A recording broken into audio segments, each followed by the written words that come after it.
अस्सलाम वालेकुम तमाम दोस्तों को मेरा सलाम। मेरा नाम इब्राहिम खिलजी और आज कुछ चीज़ें थी जो मैं आप लोगों से डिस्कस करना चाह रहा था।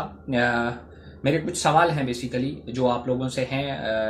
उसमें मैं कुछ चीज़ें आप लोगों के सामने रखूँगा। अगर मैं गलत हुआ तो आप लोग मेरी इस्लाह करेंगे, अगर मैं ठीक हुआ तो आप लोग उसकी तायीद करेंगे इंशाल्लाह। मैं कुछ सवाल मेरे ये थे कि जो मुर्तद है मुझे पता है वो उसका जो अंजाम है, मुर्तद वो मुनाफिक वो जो ऊपर से मुसलमान है और अंदर से कुफ्र करता है, उसका जो सज़ा है वो काफरों से बदतर है। मैं ये चीज़ जानता हूँ, इसका जिक्र भी है। लेकिन मैं चंद जगहों के ऊपर मैंने जब थोड़ा सा स्टडी किया तो मुझे पता चला कि नबी अकरम सल्लल्लाहु अलैहि वसल्लम ने कभी भी किसी भी शख्स को जिसने एक दफ़ा भी मुसलमान होने का दावा किया और बाद में पता भी चल गया कि वो मुनाफिक है, लेकिन उसको कभी काफिर नहीं कहा और न उसके साथ ऐसा ट्रीट किया कि जैसे एक काफिर के साथ किया जाता है। उसको मुसलमानों की तरह ट्रीट किया, उनके जनाजा भी पढ़ाए, उनके साथ उनको खानों पे भी बुलाते थे, मस्जिद में भी आने की इजाजत थी उनको, सब कुछ एज इट इज था। हाँ, उनकी जो चालें होती थी, जो स्ट्रेटजीज वो बनाते थे, जो साजिशें करते थे, उससे थोड़ा एहतियात बरतते थे आप सल्लल्लाहु अलैहि वसल्लम। ये आप भी स्टडी कर सकते हैं, मैंने भी थोड़ा बहुत स्टडी किया। लेकिन उन्होंने मुंह से कभी भी किसी भी जिसने एक दफा भी मुसलमान का दावा किया उसको काफिर नहीं कहा। ठीक है। वहां से मुझे एक चीज अपने तौर पे, मेरी अपनी राय है, मतलब मैं ठीक या गलत हो सकता हूं, वो ये है कि जिस बंदे ने एक दफा भी मुसलमान होने का दावा किया, आप और मैं उसको काफिर नहीं कह सकते। ये बिल्कुल स्ट्रेट फॉरवर्ड एक चीज समझ आ जाती है। नंबर 2, किसी गैर मुस्लिम की एक्सपर्टीज से फायदा उठाना हम मुसलमानों को जायज है या नहीं है, इसके ऊपर ये एक सवाल है मेरा आप लोगों से भी। इसके ऊपर मैं अपना एक पॉइंट ऑफ व्यू आपको जो दे दूं, तो वो ये है कि बिल्कुल जायज है। वो कैसे? क्योंकि जब जंग बदर हुई, ग़ज़वा बदर हुई, तो उसमें सबको पता है कुछ कैदी पकड़ के लाए गए। आप सल्लल्लाहु अलैहि वसल्लम ने उनको आज़ाद करने का एक बेहतरीन हल ये दिया कि अगर या तो आप फिदिया अदा कर दें या फिर ये है कि आप 10-10 मुसलमान बच्चों को पढ़ना लिखना सिखा दें और उसके बाद आप आज़ाद। मुझे ये बताएं कि वो तो गैर मुस्लिम थे, गैर मुस्लिम थे, पता भी था ये गैर मुस्लिम है और हमारे खिलाफ लड़ने आए हुए थे, उनको उनकी एक्सपर्टीज से क्या फायदा उठाया जा रहा है? अगर उनकी एक्सपर्टीज से फायदा उठाया जा रहा है तो इट्स मीन्स हमारे ईमान पे कोई खलल नहीं आ रहा, हम ये फायदा उठा सकते हैं।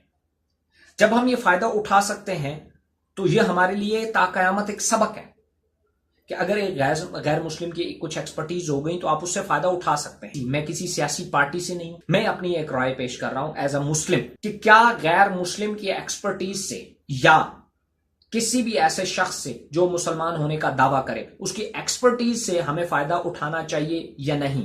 अगर जवाब हाँ है तो वो मतलब पिछले वाक़े की सूरत में उसका हाँ बनता है, तो फिर हमारे इर्द गिर्द जो भी गैर मुस्लिम कुछ अच्छा काम कर रहे हैं तो हमें उनकी तारीफ करनी चाहिए। अगर वो काम अच्छा है और वो हमारे दीन के लिए भी अच्छा है और हमारे कल्चर के लिए भी और इंसानियत के लिए अच्छा है तो हमें उसकी तारीफ करनी चाहिए। अगर काम गलत है और वो इंसानियत के लिए भी नुकसानदेह है, हमारे दीन के लिए भी और हमारे लिए भी, तो फिर अगर वो मुसलमान है या गैर मुस्लिम है हमें उसकी मुखालफत करनी चाहिए। नंबर 3 जो सबसे इंपॉर्टेंट चीज है, अगर वो ये है कि नहीं जी हमें गैर मुस्लिमों के किसी भी काम से इस्तेफादा नहीं हासिल करना चाहिए, तो मेरा सवाल आपसे है कि हम कितनी ऐसी प्रोडक्ट्स यूज करते हैं जो गैर मुस्लिमों की है और ऐसे लोगों की है जो खुलेआम कहते हैं कि हम अल्लाह को नहीं मानते, हम नबी को नहीं मानते, खुलेआम कहते हैं, खुलेआम कहते हैं और नौजुबिल्ला कुरान पाक भी जलाते हैं, उनकी बेहुरमती भी करते हैं, नबी अकरम सल्लल्लाहु अलैहि वसल्लम के ऊपर खाके भी बनाते हैं और प्रोडक्ट्स बना के हमें भेज रहे हैं और सबसे पहले हम उनको प्रायोरिटी देते हैं। तो फिर क्यों करते हैं ऐसा? आप क्यों कर रहे हैं? देखें, हमारे यहां जितना भी फैशन आया है, जितनी भी इंपोर्टेड प्रोडक्ट्स हैं, चाहे वो हेल्थ के हवाले से हैं, किसी भी हवाले से हैं आपके, आप उसको यूज कर रहे हैं, तो वो किसकी हैं? वो गैर मुस्लिमों की हो जो ना आपके रब को मानते हैं ना आपके नबी को मानते हैं, तो वो क्यों यूज करते हैं? वो देखें, आप प्रोडक्ट्स बहुत सारी आप इर्द गिर्द देखें, कितनी चीजें आप गैर मुस्लिमों की यूज करते हैं। अगर ये है तो सबसे पहले ये चीजें छोड़ें उनकी। तो फिर हमारी आके बहस बनती है कि जो मुसलमान होने का दावा कर रहा है या मुसलमान होने की एक्टिंग कर रहा है, हम उसकी एक्सपर्टीज के ऊपर बात करते हैं। पहले तो यह है कि जो बिल्कुल जो काफिर हैं, जो ना अल्लाह को मानते हैं ना नबी को मानते हैं, वो उनकी हम जितनी भी चीजें हैं उसको खत्म कर दें, हम उससे इस्तेफादा ही ना हासिल करें, हम उसे लें ही ना, चाहे वो हमारे लिए अच्छी हैं या बुरी हैं, हम ना लें। तो फिर आके हमारा सवाल बनता है कि अगला ये पॉइंट बनता है कि आया कि हमने एक ऐसा बंदा जिसने मुसलमान होने का दावा करता है लेकिन एक्चुअल में है या नहीं है, वो अल्लाह का मामला है, मेरा नहीं है या आपका भी नहीं है। लेकिन अगर वो हम कहते हैं फर्ज किया वो दावा कर रहा है मुसलमान होने का और जबकि एक्चुअल में वो मुसलमान नहीं है, तो वो कैटेगरी बाद में आती है। फिर हम उस पर देखेंगे कि उसकी एक्सपर्टीज का हमें फायदा उठाना चाहिए या नहीं उठाना चाहिए। हमारा प्रॉब्लम यह है कि कुछ लोग ये कहते हैं कि इस्लाम ने जिन चीजों की इजाजत दी वो करो, बाकी सब कुछ छोड़ दो, बाकी सब कुछ गलत है। जिसका इस्लाम ने इजाजत दी वो करो, बाकी सब कुछ छोड़ दो। और दूसरी कैटेगरी ये है, वो ये कहते हैं कि जिन चीजों से इस्लाम ने मना किया उनको छोड़ दो, बाकी सब कर लो।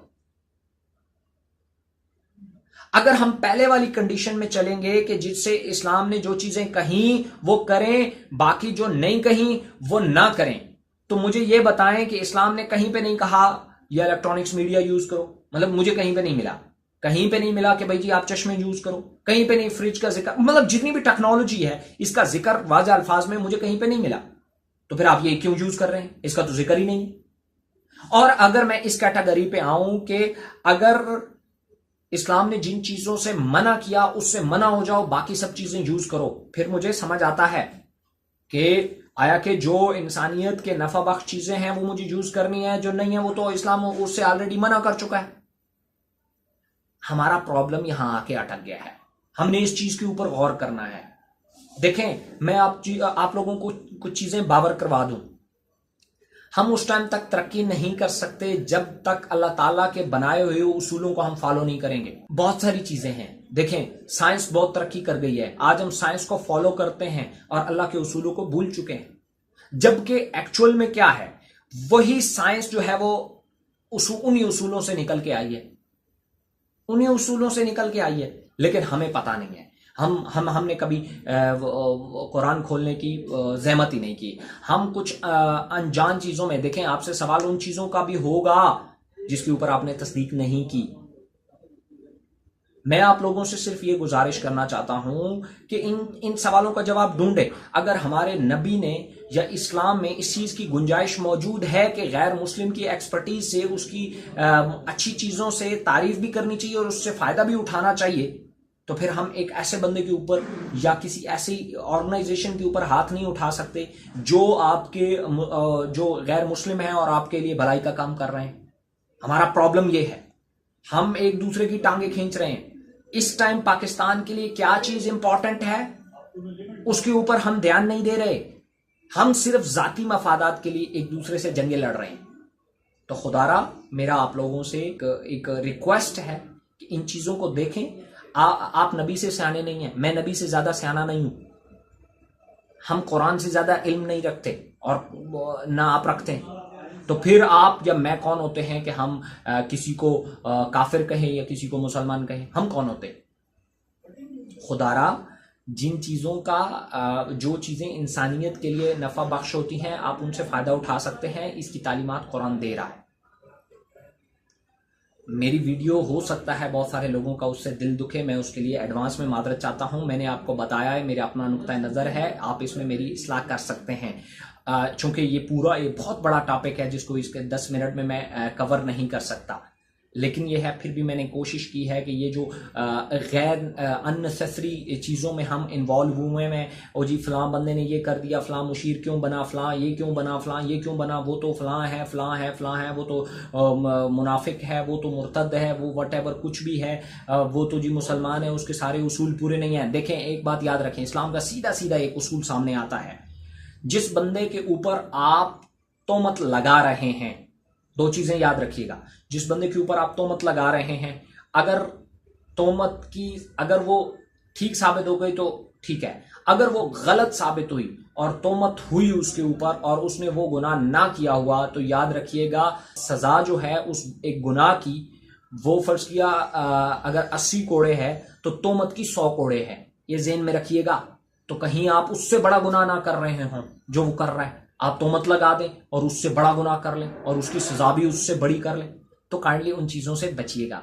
और दूसरी बात यह है कि हमें बहुत सारे लोगों की जो अच्छे काम कर रहे हैं उनकी तारीफ करनी चाहिए, जो बुरे कर रहे हैं उनको रोकना चाहिए। ये छोटे छोटे उसूल हैं, काइंडली इनको स्टडी करके, इसको देख के आप इसको अप्लाई करें और इंसानियत की भलाई के लिए और इस मुल्क की भलाई के लिए काम करें, ना कि फजूल की तंजो तनकीद में अपना भी टाइम वेस्ट करें, गुनाहों का खड्डा अपने लिए भरें। जहां आपको समझ नहीं आ रही कि यार अच्छा होने वाला है या बुरा है, ये अच्छा है या बुरा है, जहां समझ नहीं आ रही वहां खामोशी। इस्लाम ने बेहतरीन हल दिया है, वहां खामोश हो जाओ, बस मुझे नहीं पता, खामोश हो जाओ। तो लेकिन अननेसेसरी और नेगेटिव गुफ्तगू करके अपनी कब्रगंदी ना करें, आपका इससे बड़ा कड़ा सवाल होगा आपसे। बाकी हमारे यहाँ चाइनीज आते हैं, ये सी पैक का या बहुत सारे काम कर रहे हैं, तो आप उनकी तारीफें क्यों करें जबकि वो भी तो गैर मुस्लिम है, उनकी एक्सपर्टीज से क्यों फायदा उठा रहे हैं। तो ये सारी चीज़ें मैं इस पूरी वीडियो में डिस्कस कर चुका हूँ। थैंक यू सो मच सुनने का। काइंडली इसके ऊपर कमेंट ज़रूर कीजिएगा ताकि मुझे भी अपनी इस्लाह करने का मौका मिल जाए, और अगर मैंने कुछ चीज़ें ठीक कही हैं कहीं, तो उसको अगर आपने अच्छे अंदाज में डिस्टिंग्विश किया तो इससे मेरी हौसला अफजाई हो जाएगी। Thank you so much. अच्छा वैसे मैं डर बहुत रहा था ये वीडियो बनाते हुए, अभी भी डर रहा हूँ यार लोग इसका गलत मतलब ना लें, तो मैं पहले आपको बता चुका हूँ कि ये मेरी ज़ाती राय थी। Thank you so much.